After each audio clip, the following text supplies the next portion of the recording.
We shall commence this module by discussing about the Indian agriculture. Indian agriculture in India has been precariously dependent on the monsoons since time immemorial and has been an inherently activity plagued with uncertainty. Indigenous institutions of credit developed on account of seasonal fluctuations with a view to facilitate smoothing of the consumption pattern of farmers over the year. Frequent failures of the monsoons, rural indebtedness has been a chronic problem. On account of high interest charged due to high level of uncertainty inherent in traditional agriculture activity, Indian peasants suffer from perennial misery. The realization of the importance of rural credit in our context dawned as far back as the colonial era. India Central Banking Inquiry Committee was constituted to deal with this problem. While RBI was required to put special emphasis on agriculture credit, it was not until the inception of economic planning and the comprehensive analysis of this problem by the All India Rural Credit Survey Committee and its recommendation of an integrated scheme of rural credit that significant steps were taken to strengthen the institutional foundation of rural credit through developing the cooperative movement with state partnership.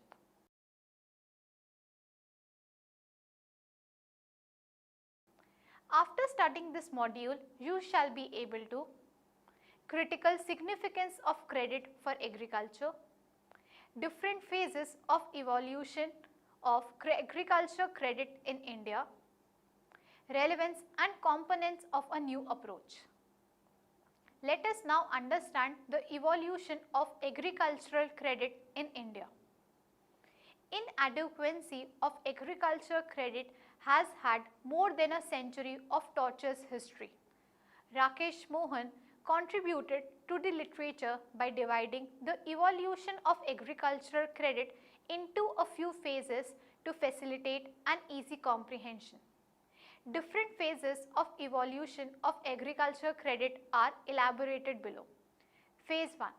Intervention by RBI in rejuvenation of cooperative credit.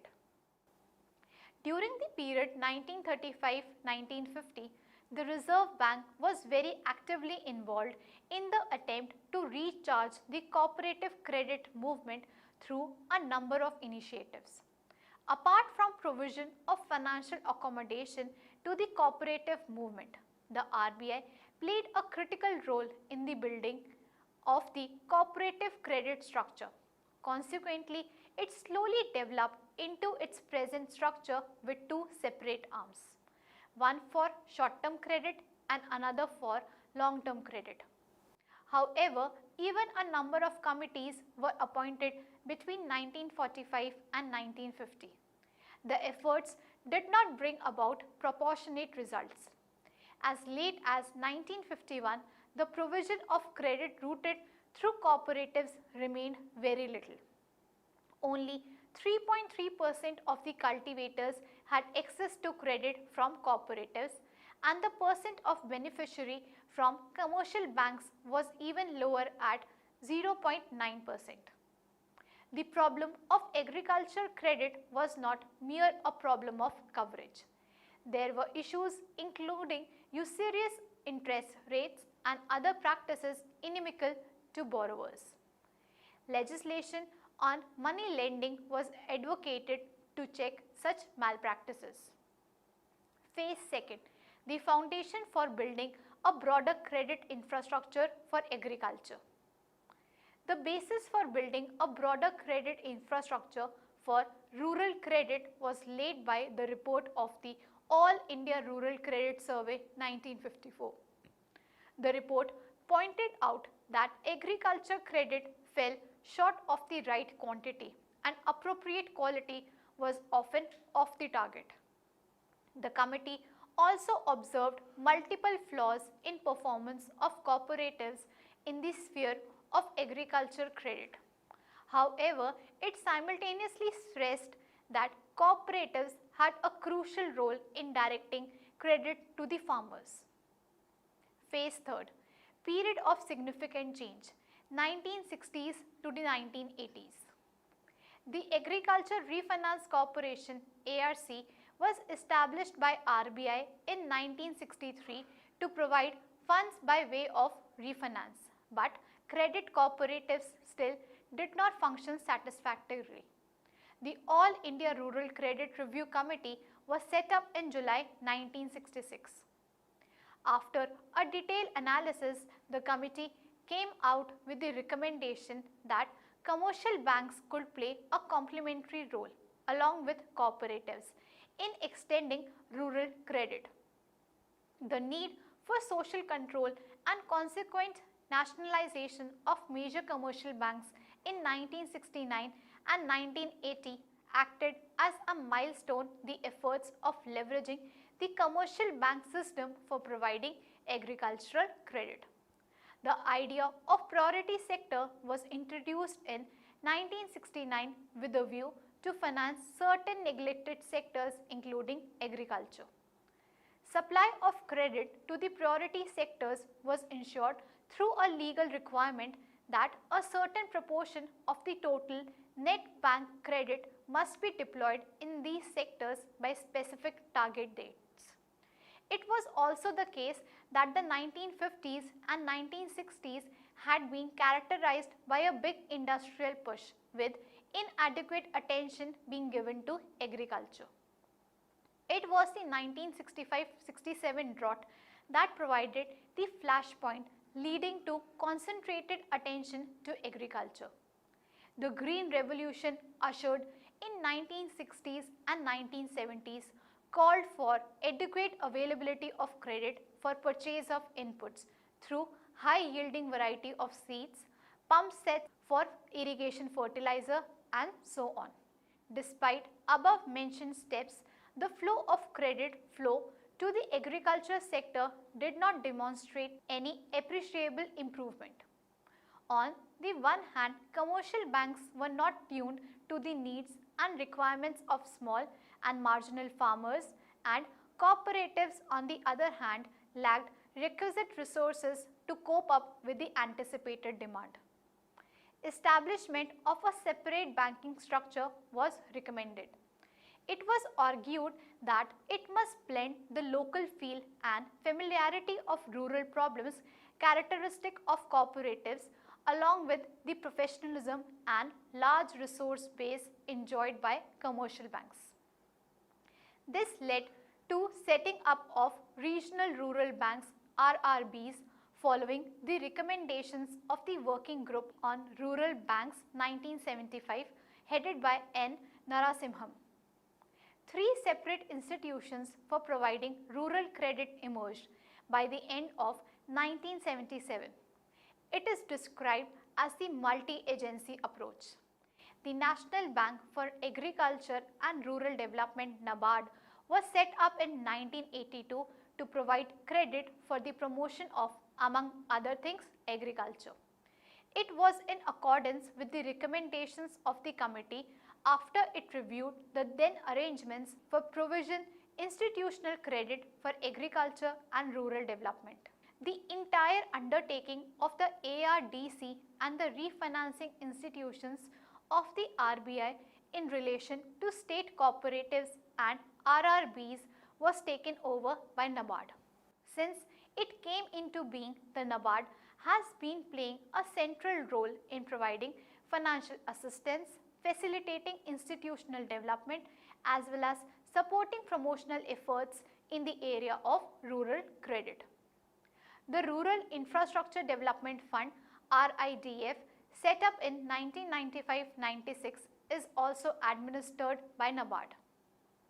The contribution of scheduled commercial banks to the corpus of RIDF makes up for their shortfall in agricultural lending under the priority sector targets. NABARD has been engaged in a catalytic role in microcredit through the conduit of self-help groups. Phase 4th, period of introspection and reforms. Notwithstanding the impressive geographical spread, functional reach and consequent decline in the influence of informal sources of credit, rural financial institutions intended to deliver rural credit emerged as inefficient, caused by erosion of repayment ethics impacting profitability. On the eve of the 1991 reforms, the rural credit delivery system was again found to be in a poor shape once again. A framework for undertaking all-encompassing financial sector reforms during the 1990s was provided by Narasimham Committee 1991.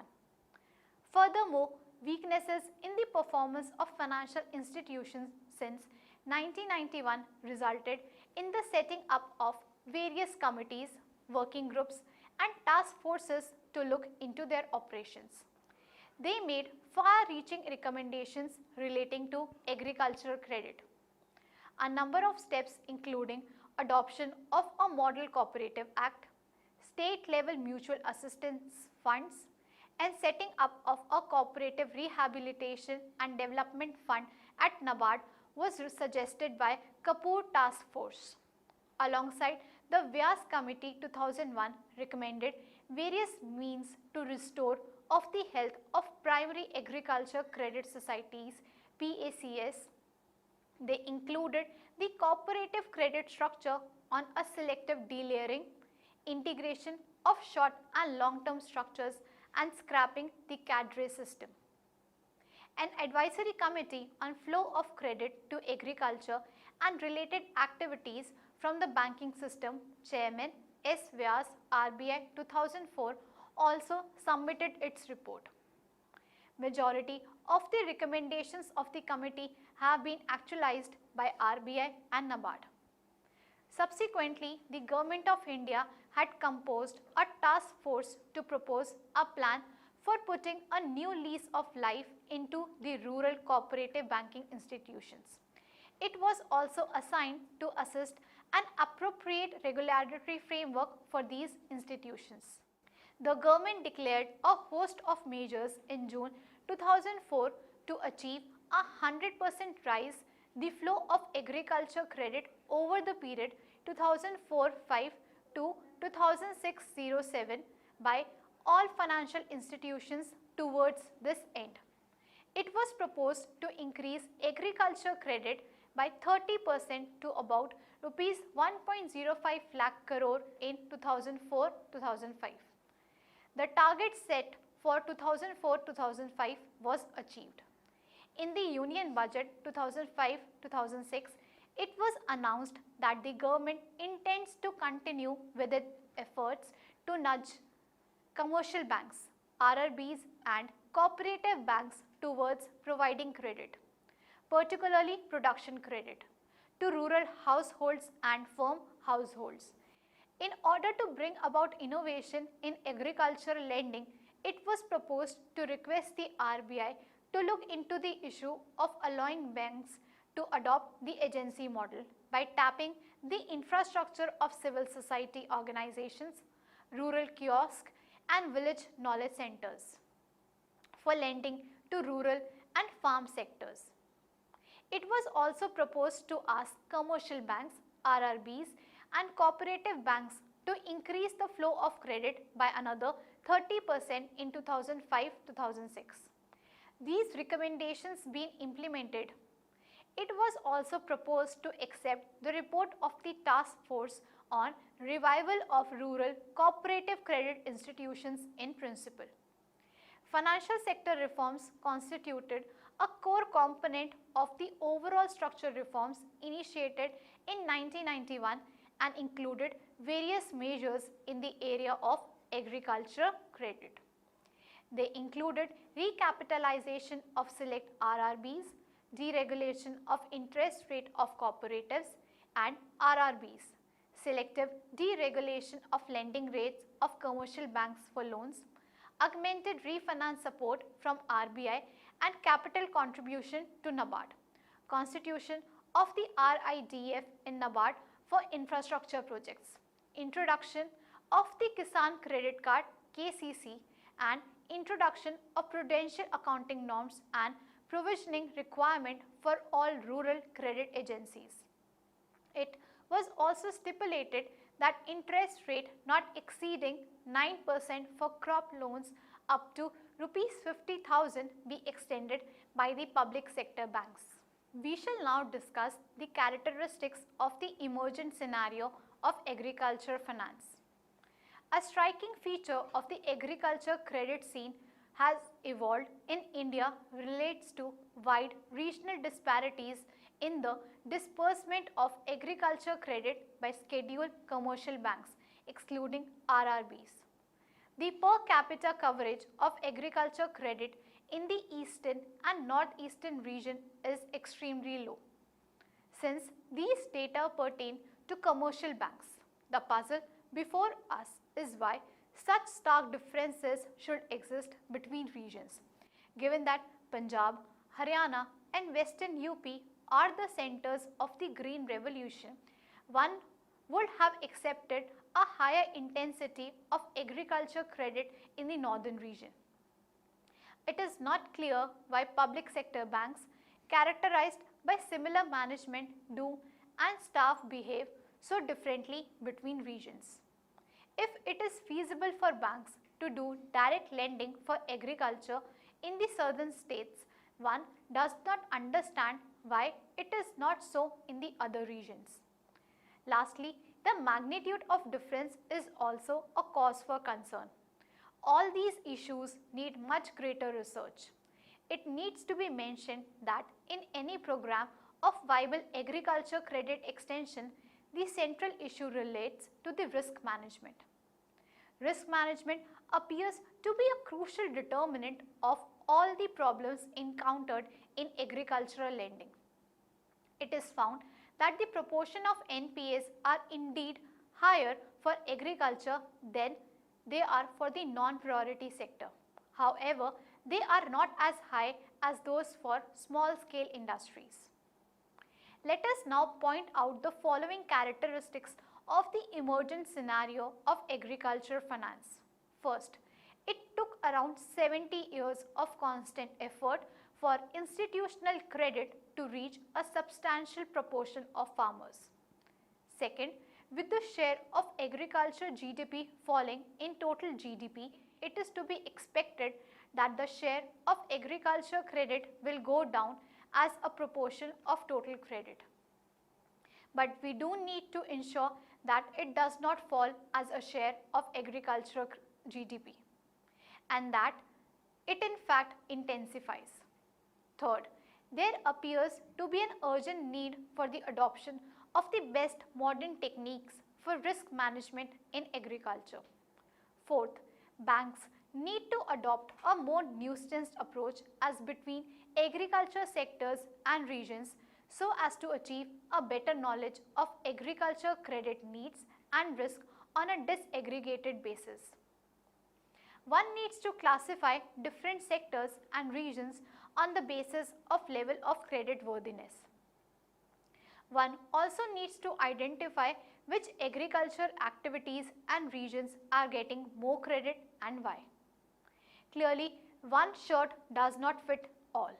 Fifth, there is an increasing need for alien activities and term lending. We may even need to rethink a traditional view of what constitutes agriculture. Next, we shall discuss the elements of a new approach. Putting an appropriate system of agriculture credit has to be integral component of a strategy of development of agriculture in the country. Such a strategy has to factor in changing realities relating to the demand and supply aspects, apart from improvement in host of other aspects like storage, transportation, processing, agriculture marketing through build up requisite market infrastructure. The shift in the demand pattern for food asks for a reformulation of priorities in organizing and appropriate matching supply responses. Besides promoting diversification, there is also a need for value addition in agriculture production for increasing rural employment and incomes. Interestingly, very important changes are taking place in the agriculture sector in this regard.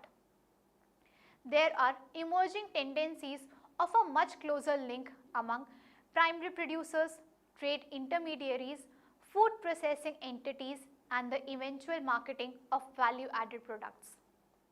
The task of policy makers in designing an appropriate package of measures has emerged as more challenging, considering that the new growth areas of agriculture are characterized by a higher degree of heterogeneity, unlike in the case of wheat, rice and milk. Production is often regionally concentrated. Production and marketing conditions differ significantly and the input requirements are equally heterogeneous. Hence, policies and programs for supporting higher productivity and production in these areas need to be much more region specific, and knowledge such as storage, transportation, processing and marketing of non-cereal products increases, which leads to greater links between agriculture diversification and rural industrialization. The success of this strategy would, however, depend crucially on developing adequate infrastructure and other support systems.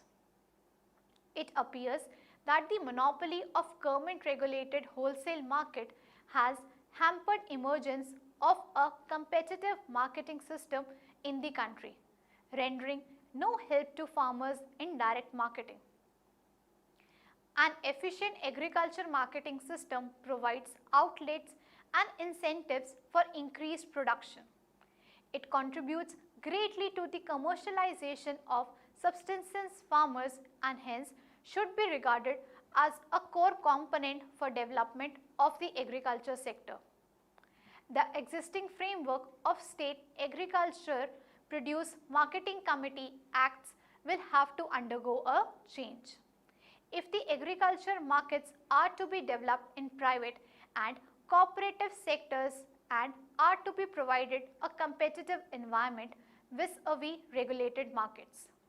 In this context, the model Agriculture Produce Marketing, Development and Regulation Act 2003 circulated in September 2003 acquires significance. If the banking system in India needs to reorient itself to meet the changing requirements of commercializing agriculture, it needs to design innovative schemes and products which recognize the differing nature of agribusiness and supply chains for different products. Apart from upgrading skills and changes in attitudes and mindset, one needs to put in place newer forms of credit assessment and risk management systems. Information technology needs to be harnessed to facilitate transformation in various processes of rural credit. Each bank should form a special task force to look into the entire gamut of credit in the context of the agriculture transformation. The best results could be obtained if these task forces are staffed with a mix of experienced bankers and enthusiastic young bankers with a penchant for innovation. Let us now summarize what we have discussed in this module. In the zeal to push through financial sector reforms and to turn the sector into a handmaiden of industry and trade, Narayana 1993, government and the pro-reform academics seem to be ignoring the crucial role banks have played in promoting private capital formation in agriculture. What is most disturbing is that while the need for quickening the pace of financial sector reforms is emphasized, not even a beginning has been made in working out alternatives in the sphere of agriculture credit. There is another side of the story, an aspect related to the political economy of lending. Cole 2008 observed that government-owned bank lending follows the electoral cycle. Agriculture credit increases by 5 to 10 percentage points in an election year. Large increases in agriculture lendings take place in districts in which the election is particularly close. Interestingly, this targeting does not exist in non-election years or in private bank lending. He demonstrated adverse impact of election on loan repayment on the one hand and insignificant impact of credit boom in election year on agriculture. The issue is to how make government-owned banks engaged in meaningful agricultural lending without being hijacked by narrow interest of industry, trade and political elite in power. A lot of efforts have been made since independence to address the problem of agricultural credit. A number of committees and task forces have been constituted which duly submitted their reports. No meaningful dent could be made on the problem despite repeated attempts by the state. Financial reforms bypassed agriculture credit. Policymakers need to factor in new realities. A complete reorientation of banks is a must. The political economy of rural credit needs to be understood.